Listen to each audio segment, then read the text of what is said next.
Video के नीचे दाहिने तरफ सब्सक्राइब बटन को दबा दीजिए और उसके दाहिने तरफ घंटी को दबा करके ऑल में क्लिक कर दीजिए। इससे इस चैनल में जो भी वीडियो डाले जाएंगे वो आपको सबसे पहले नोटिफिकेशन में मिलेंगे। इसके बाद देखिए क्वेश्चन नंबर 2। मीता ने एक दुकान से 42 रुपये में 3 कलम और 4 पेंसिल खरीदा। मैंने 126 रुपये में उसी दुकान से यकसा कीमत पर 9 कलम और 12 अदद पेंसिल खरीदा। तो ये सवाल था। अब यहाँ से हमें क्या करना पड़ेगा? ए में है हमजाद मसावात तैयार करके ग्राफ बनाओ, यानी हमें पहले इक्वेशन बनाना पड़ेगा, उसके बाद उसका ग्राफ बनाना पड़ेगा। और बी में क्या है? 2 के बी में एक कलम और एक पेंसिल की अलग अलग कीमत ग्राफ के ज़रिया हासिल होगा कि नहीं, ये हमें मालूम करना है। ठीक है, तो देखिए सबसे पहले तो यहाँ पर हमें एक कलम और एक पेंसिल की कीमत, यानी इसका जो वैल्यू है, कीमत है, ये हमें पता नहीं। तो हम एक कलम की कीमत यानी उसका जो दाम है ये हम मान लेंगे, और एक पेंसिल की कीमत इसको भी हम मान लेंगे। तो एक कलम यानी एक पेन की कीमत हम 100 रुपये मान लेंगे, और एक पेंसिल की कीमत हम y रुपये मान लेंगे। ठीक है, और उसके बाद यहाँ से फिर हम इक्वेशन तैयार करेंगे। ओके, तो यहाँ पे देखें, ये हो गया। हमने मान लिया let the cost of 1 pen be ₹X। हमने मान लिया कि एक पेन की कीमत, कॉस्ट यानी उसकी कीमत X रुपये है, X, और ये रुपये का ये निशान है ना, रा के तरह हिंदी में लिखकर यहाँ पे एक लंबा डैश होता है। और एक the cost of 1 pencil be ₹Y, और एक पेंसिल की कीमत हमने मान लिया Y रुपीज़। ठीक है, Y रुपये। ठीक है, तो इसके बाद हम क्या करेंगे? जो पहला हमारा कंडीशन दिया हुआ यानी शर्त, पहली शर्त के मुताबिक, अकॉर्डिंग टू फर्स्ट कंडीशन, पहली शर्त के मुताबिक, पहली शर्त क्या है? शर्त जो है यहाँ से आपको समझना पड़ेगा, जो पहला हिस्सा है कि मीता ने एक दुकान से 42 रुपये में 3 कलम और 4 पेंसिल खरीदा। यहाँ तक ही पहला शर्त है कि 3 कलम और 4 पेंसिल को ख़रीदने में टोटल 42 रुपये लगे हैं। ठीक है, ये हमें इक्वेशन, इससे हमें इक्वेशन मिलेगा 3 कलम और 4 पेंसिल। ठीक है, तो यहाँ पे देखिए, एक कलम की कीमत अगर X रुपये है तो 3 कलम की कीमत होगी 3X। ठीक है, जितना भी पेन, अगर एक पेन की कीमत X रुपये है तो जितना भी पेन कहा जाए उतना से हम X को इंटू कर देते, यानी ज़रब कर देते हैं। ठीक है, तो 3 पेन है यहाँ पे, तो 3 पेन की कीमत कितनी होगी? 3X। ठीक है, जैसे मान लीजिए एक पेन की कीमत 2 रुपये है, तो 5 पेन की कीमत कितनी होगी? तो हम क्या करेंगे? 10 रुपये हो गए। क्या करेंगे हम? 5 से 2 को इंटू कर देंगे, यानी एक पेन की जो कीमत है उससे हम इंटू करेंगे 5 को, जितना पेन का हमें पूछा गया है। ठीक है, जितना पेन का हमें मालूम करना है। तो एक पेन का जो कॉस्ट है यानी कीमत है 100 रुपये, 3 पेन का कितना कीमत होगा? तो 3 से X को इंटू करना पड़ेगा। ठीक है, तो ये हो गया पेन का कीमत, 3 पेन का कीमत, और एक पेंसिल की कीमत Y रुपये है, और यहाँ पर जो है टोटल 4 पेंसिल है, तो 4 पेंसिल का कीमत कितना हो जाएगा? तो 4 से Y को इंटू करना पड़ेगा, 4Y। अब इन दोनों को जब हम जोड़ेंगे, यानी 3 पेंसिल का कीमत 3X और Y पेन के, 3 पेन की कीमत 3X और 4 पेंसिल की कीमत 4Y, इन दिनों को जब हम इन दोनों को ऐड करेंगे, जोड़ेंगे, तो ये टोटल 42 रुपये के बराबर हो जाएगा। ठीक है, ये 42 रुपये के बराबर है। ओके, तो ये हो गया हमारा पहला इक्वेशन। ठीक है, और उसके बाद दूसरा इक्वेशन इसी तरह से सेकंड कंडीशन से लिखेंगे हम, according to second condition, according to second condition, दूसरी शर्त के मुताबिक। इसी तरह से होगा। दूसरी शर्त क्या है? यहाँ पे देखें कि मैंने 126 रुपये में उसी दुकान से 9 कलम और 12 अदद पेंसिल खरीदा।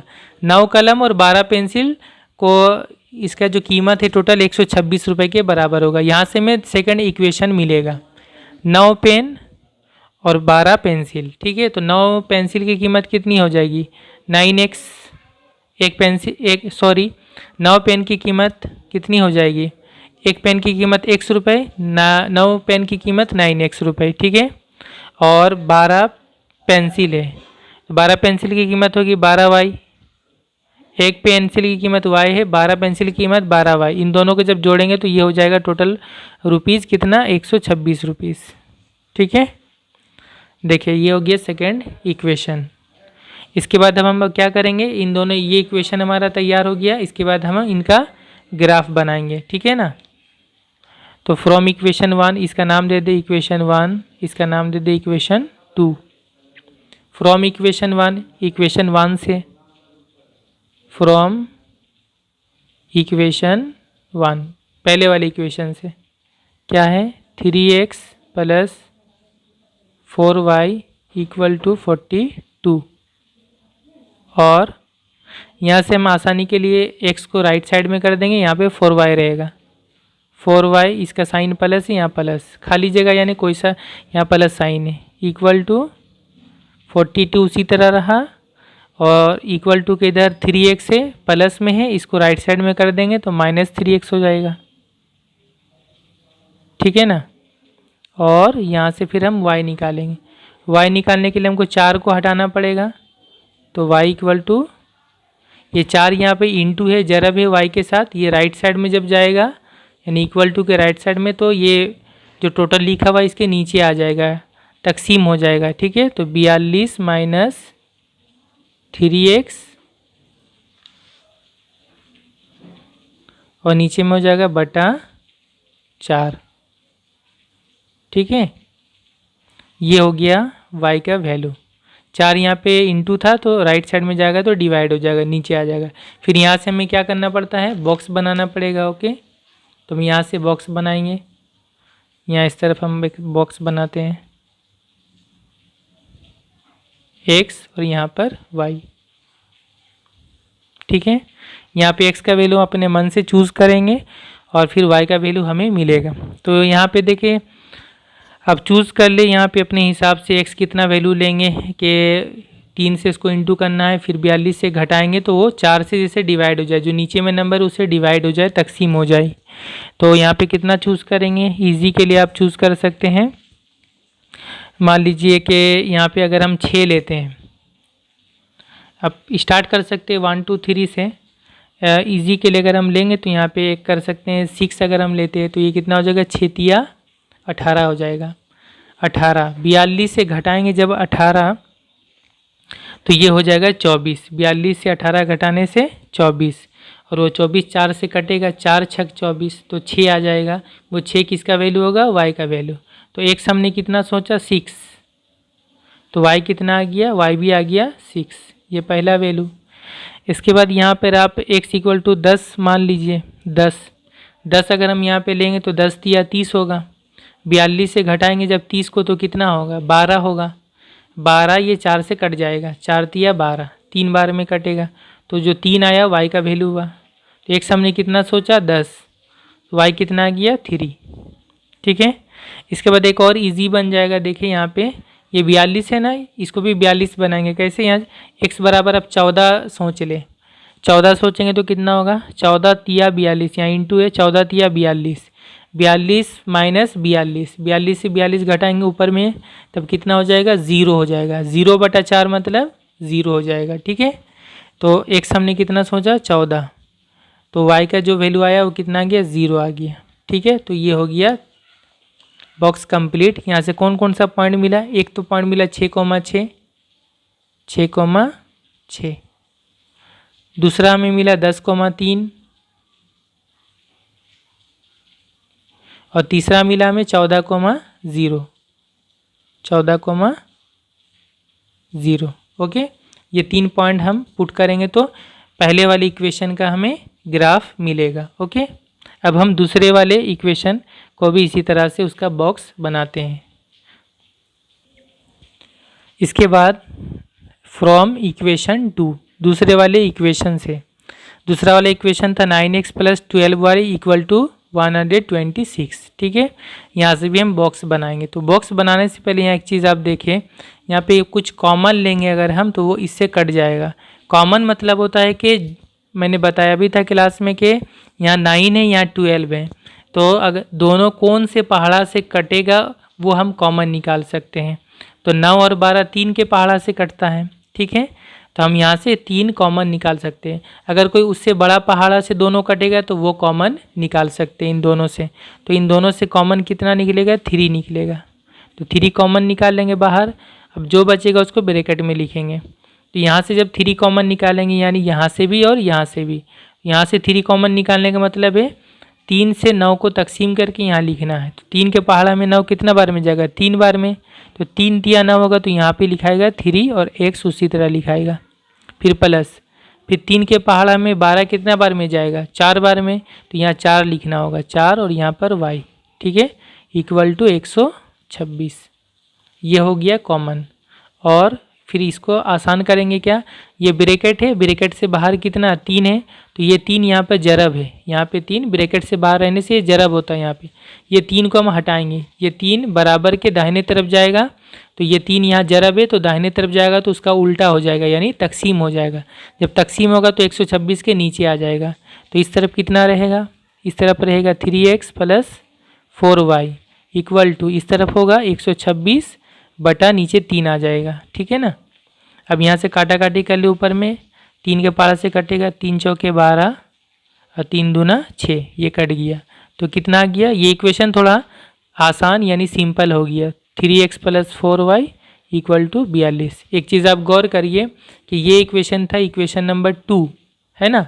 और जब इसमें से हमने कॉमन निकाला तो फिर ये इक्वेशन और फिर काटा तो ये इक्वेशन बन गया 3x + 4y = 42।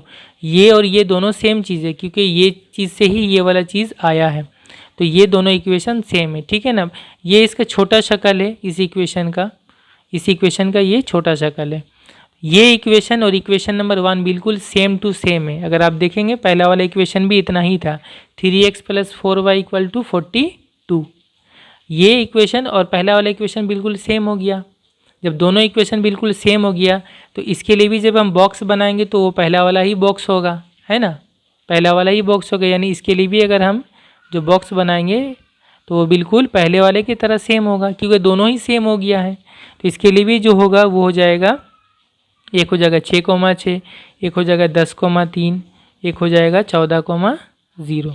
इसके लिए भी एक पॉइंट होगा 6,6, 10,3 और 14,0। ठीक है, तो ये दोनों इक्वेशन का हमने बॉक्स बना लिया, दोनों इक्वेशन बिल्कुल सेम हो गया है। तो फिर अब इनका हम ग्राफ बनाएंगे। ओके, तो पॉइंट क्या क्या आप देख ले, 6,6, 10,3 और 14,0। ठीक है, इसका ग्राफ देखिए, ये एक्स एक्सिस हमने बनाया, ये वाई एक्सिस हो गया। ठीक है, जो ग्राफ हमने बनाया वो तीनों पॉइंट को आप देखें। पहला पॉइंट जो है वो है 6,6 था, यहाँ पे दाहिने तरफ 6,6 यहाँ पे होगा। ठीक है, उसके बाद दूसरा पॉइंट था 10,3, 10, फिर ऊपर में 3, 10,3। तीसरा पॉइंट है 14,0, यहाँ पे 14,0। ये तीनों पॉइंट है। इन तीनों पॉइंट को जब हम यहाँ पे स्केल से मिला देंगे तो इसका ग्राफ बन गया। उस ग्राफ यानी ये लाइन बना, इसका नाम हमने दिया AB। तो ये हो गया AB ग्राफ हो गया पहले वाले इक्वेशन का, इक्वेशन नंबर 1 का ग्राफ। ठीक है, फिर दूसरे वाले इक्वेशन का भी जब हम ग्राफ बनाएंगे तो भी यही वाला लाइन होगा, क्योंकि उसके लिए भी तो दोनों का इक्वेशन बिल्कुल सेम है और दोनों के लिए जो पॉइंट है तीनों, वो तीनों पॉइंट भी बिल्कुल सेम है। तो फिर यही वाला ग्राफ बनेगा, यही वाला लाइन बनेगा, है ना। अच्छा, यहाँ पे मैंने एक एक्स्ट्रा पॉइंट भी लिया है 2,9। अगर आप वहाँ पे x = 2 लेंगे तो y = 9 आएगा। तो इस पॉइंट को भी मैंने यहाँ पे प्लॉट कर लिया था, मैंने अलग से बना के देखा था। आप चाहे तो इस पॉइंट को हटा भी सकते हैं, ये 3 पॉइंट लेंगे तो भी आपका यही लाइन आएगा। ठीक है, ये कोई मैटर नहीं करता, हम अब चाहे तो इस पॉइंट को भी यूज़ कर सकते हैं। बहरहाल इसको अपना देखिए, तीनों पॉइंट को ही देखें। तो ये हो गया हमारा ग्राफ। इस ग्राफ से हमें क्या समझ में आया, दोनों इक्वेशन का बिल्कुल सेम ग्राफ आया, यानी एक लाइन और इसी पर दूसरा लाइन चढ़ गया है, इस लाइन के ऊपर दूसरा लाइन है। ये इस तरह से आप समझिए, ये कलम है, मैंने बताया भी था, और इसके ऊपर एक दूसरा कलम इस तरह से चढ़ गया है। ठीक है, दोनों लाइन बिल्कुल मिल गया, एक के ऊपर दूसरा चढ़ गया है। उसी तरह से यहाँ पर इस लाइन के ऊपर सेम लाइन और एक चढ़ गया है, दोनों का ये ग्राफ है। ओके, तो ग्राफ हो गया कंप्लीट। ग्राफ के बाद हमें ये पूछा गया है, यहाँ पे देखिए अब सवाल में ये पूछा गया कि बी में पहला वाला कंप्लीट, हमजाद मसावत तैयार कर लिया हमने, उसका ग्राफ बना लिया हमने। आगे है एक कलम और एक पेंसिल की अलग अलग कीमत ग्राफ के ज़रिए हासिल होगा कि नहीं। यानी यहाँ से हम ग्राफ से हम एक कलम और एक पेंसिल की कीमत हम मालूम कर सकते हैं या नहीं कर सकते, ये हमें यहाँ पर बताना होगा। ठीक है, अच्छा यहाँ पर एक क्वेश्चन छूट गया है। ठीक है, वो क्वेश्चन ये होगा, ये जो होगा ये होगा question number C. Question number ये सी होगा, यहाँ पे ये रॉन्ग है, क्वेश्चन नंबर ये सी होगा। क्वेश्चन नंबर बी यहाँ पे छूट गया है। क्वेश्चन नंबर बी जो होगा वो इस तरह से होगा जिस तरह यहाँ पर था। Question number B question number 1 में था कि ग्राफ के ज़रिए मालूम करें कि इस मसावत का उमूमी हल यानी जनरल सॉल्यूशन मुमकिन है या नहीं। ये वाला जो क्वेश्चन है बी में, यहाँ पर भी वही वाला क्वेश्चन बिल्कुल सेम होगा। ओके, यानी हमें पता करना है कि ग्राफ से कि इन दोनों इक्वेशन का कोई सॉल्यूशन, कोई हल है या नहीं है। तो यहाँ पे हम देखें, और मैंने बताया भी था इंट्रोडक्शन में कि जब एक लाइन के ऊपर दूसरा लाइन चढ़ जाता है, यानी दो इक्वेशन का ग्राफ जब बनाते हैं और एक लाइन पे दूसरा लाइन चढ़ जाता है, यानी दोनों इक्वेशन का बिल्कुल सेम ग्राफ होता है, तब क्या होता है कि वहाँ पर दोनों इक्वेशन का बहुत सारा हल होता है, बहुत सारा हल होता है, यानी मैनी सॉल्यूशन होगा, मैनी सॉल्यूशन, बहुत सारा हल होगा। तो यहाँ पर भी हमने देखा कि दोनों इक्वेशन का बिल्कुल सेम ग्राफ बना है, तो यहाँ से हम कह सकते हैं कि दोनों ग्राफ का बहुत सारा सॉल्यूशन होगा। ठीक है, बहुत सारा सॉल्यूशन को हम इनफाइनाइट सॉल्यूशन लिखते हैं। तो यहाँ पे हम क्या लिखेंगे, यहाँ पे हम लिखेंगे equation 1 and equation 2 will have, इनका होगा, क्या होगा, मैनी जनरल सॉल्यूशन, और उसे हम लोग कहते हैं इनफाइनाइट। इनफाइनाइट यानी बहुत सारे, इनफाइनाइट यानी बहुत सारे, बहुत सारे, इनफाइनाइट जनरल सॉल्यूशंस, बहुत सारे हल यानी बहुत सारे सॉल्यूशन होंगे, जिसे हम उर्दू में कहते हैं लामतना उमूमी हल, लामतना उमूमी हल।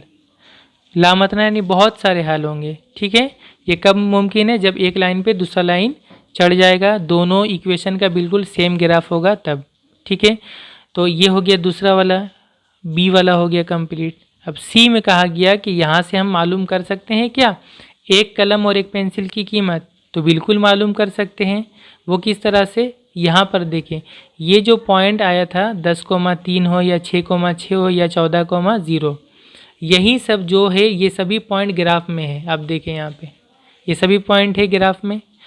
तो इस मामले में जबकि दोनों इक्वेशन का ग्राफ बिल्कुल सेम हो जाए, वही वाला लाइन हो, दो अलग अलग लाइन नहीं है, तो फिर इस लाइन पर जितना भी पॉइंट होगा हर पॉइंट ही एक सॉल्यूशन होगा, हर पॉइंट ही एक सॉल्यूशन होगा। यानी जैसे ये पॉइंट है 10,3, ये भी एक सॉल्यूशन होगा, 14,0 ये भी एक सॉल्यूशन होगा यानी हल होगा, 6,6 ये भी एक हल होगा। ठीक है, तो ये भी हल है, ये भी हल है, ये भी हल है। तो ठीक है, अब ये हल होने का क्या मतलब है, जैसे ये वाला देखिए पहला वाला, ये एक हल है, इसका मतलब हो रहा है x कितना होगा 10 और y कितना होगा 3 होगा, ये एक हल होगा। इसका क्या मतलब, यानी x बराबर 10 और x हमने क्या माना था, x हमने माना था एक कलम की कीमत, एक कलम का प्राइस या कॉस्ट। तो एक कलम की कीमत कितनी हो जाएगी 10 रुपये, और 3 ये क्या है y का वैल्यू है, तो ये y की क्या माना था हमने, एक पेंसिल की कीमत। तो ये जो 3 है ये एक पेंसिल की कीमत हो जाएगी, यानी एक पेंसिल की कीमत कितनी होगी 3 रुपये और एक कलम की कीमत होगी 10 रुपये। तो जब एक कलम की कीमत 10 रुपये होगी तो एक पेंसिल की कीमत 3 रुपये होगी। ठीक है, ये एक सॉल्यूशन का मतलब है। इसी तरह से यहाँ से आप क्या बोल सकते हैं, जब एक कलम की कीमत 6 रुपये होगी तो एक पेंसिल की कीमत भी 6 रुपये होगी। ये भी एक सॉल्यूशन है। यहाँ से हम क्या कह सकते हैं, पहला वाला ये कलम की कीमत है, दूसरा वाला पेंसिल की कीमत है। जब एक कलम की कीमत 2 रुपये होगी तो एक पेंसिल की कीमत 9 रुपये होगी। इस तरह से हम कह सकते हैं। यहाँ से भी हम कह सकते हैं कि जब एक कलम की कीमत 14 रुपये होगी तो एक पेंसिल की कीमत 0 रुपये होगी, यानी कुछ नहीं। तो इसको ना ले, बल्कि ये सभी हम ले सकते, एक एक इस तरह से हम लिख सकते हैं। इसमें पूछा गया था सी में एक कलम और एक पेंसिल की कीमत, तो यहाँ पे हमें इस तरह से लिखना होगा, यानी जब, व्हेन मतलब यहाँ पे होगा जब, when cost of 1 pen is ₹10, ये वाला 10,3 वाला। जब एक कलम की कीमत 10 रुपये होगी तो उस वक्त एक पेंसिल की कीमत 3 रुपये होगी। Okay, when cost of 1 pen is ₹10, जब एक कलम की कीमत 10 रुपये है तब, देन मतलब तब, then cost of 1 pencil is कितना होगा, 3 रुपये, ₹3। ये पहला हल होगा। इसी तरह से जब एक कलम की कीमत 6 रुपये होगी तो एक पेंसिल की कीमत भी 6 रुपये होगी। व्हेन, इसी तरह लिखेंगे, cost of 1 pen is ₹6, then cost of 1 pencil is ₹6। इस तरह से हम बाकी जितना भी पॉइंट लेते जाएंगे हमें एक एक हल, एक एक सॉल्यूशन मिलता जाएगा। ओके, तो आप और हम यहाँ चेक भी कर सकते हैं कि हमारा आंसर जो ये हम लिख रहे हैं सॉल्यूशन, ये सही है या गलत है। देखिए, ये था हमारा पहला वाला इक्वेशन, दूसरा वाला इक्वेशन दोनों सेम था। एक पेन की कीमत 10 है तो x के जगह में 10 पुट कर देंगे, और एक पेंसिल की कीमत तब 3 रुपये है तो y के जगह में 3 पुट कर देंगे। अब यहाँ 10 पुट करेंगे तो 10 या 30 होगा। यहाँ पर y के जगह में 3 पुट करेंगे तो 3 चौके 12 होगा। 30 + 12 कितना हो जाएगा, 42। राइट साइड वाले के साथ बराबर होगा। तो यहाँ से हम कह सकते हैं कि ये हमारा जो हमने सॉल्यूशन लिखा है बिल्कुल सही है। इसी तरह ये भी बिल्कुल सही होगा। इस तरह से और भी बहुत सारा सॉल्यूशन हमें मिलेगा। ओके।